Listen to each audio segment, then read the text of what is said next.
नमस्ते दोस्तों, आप लोग को स्वागत करती हूँ अपने यूट्यूब चैनल पर। आप लोग के सामने एक गाड़ी की सुनाने जा रही हूँ। अगर अच्छा लगेगा तो मेरे वीडियो को लाइक सब्सक्राइब शेयर जरूर करिएगा। कमेंट में बताइएगा हमारा गीत कैसा लगा। जो लोग नए हैं हमारे चैनल को लाइक सब्सक्राइब करें। हीरो हुंडा चला में समधी गुंडा। हीरो हुंडा चला में समधी गुंडा।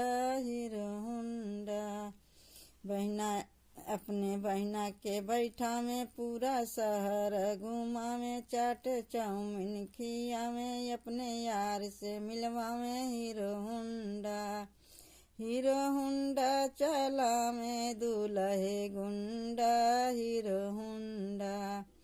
हीरो हुंडा चला में दूल्हे गुंडा।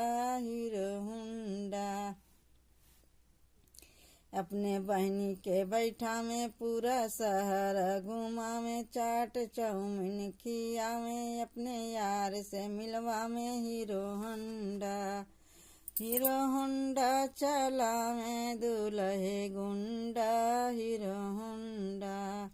हीरो हुंडा चला में भसुर गुंडा। हीरो हुंडा चला में भसुर गुंडा। हीरो हुंडा अपने बहनी के बैठा में पूरा शहर घुमा में, चाट चाउमीन खिया में, अपने यार से मिलवा में। हीरो हुंडा चला में अगुआ गुंडा। हीरो हुंडा चला में अगुआ गुंडा। हीरो हुंडा अपने बहनी के बैठा में पूरा शहर घुमा में, चाट चाउमीन खिया में, अपने यार से मिलवा में। हीरो हुंडा चला में पंडित गुंडा। हीरो हुंडा चला में पंडित गुंडा।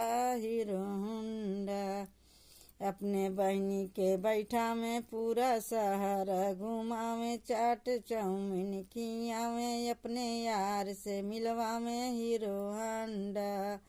हीरो हुंडा चला में बतिया गुंडा। हीरो हुंडा चला में बतिया गुंडा।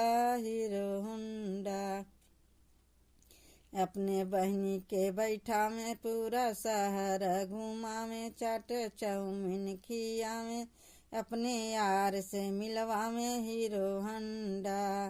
हीरो हुंडा चला में समधी गुंडा। हीरो हुंडा चला में समधी गुंडा। Hero Honda.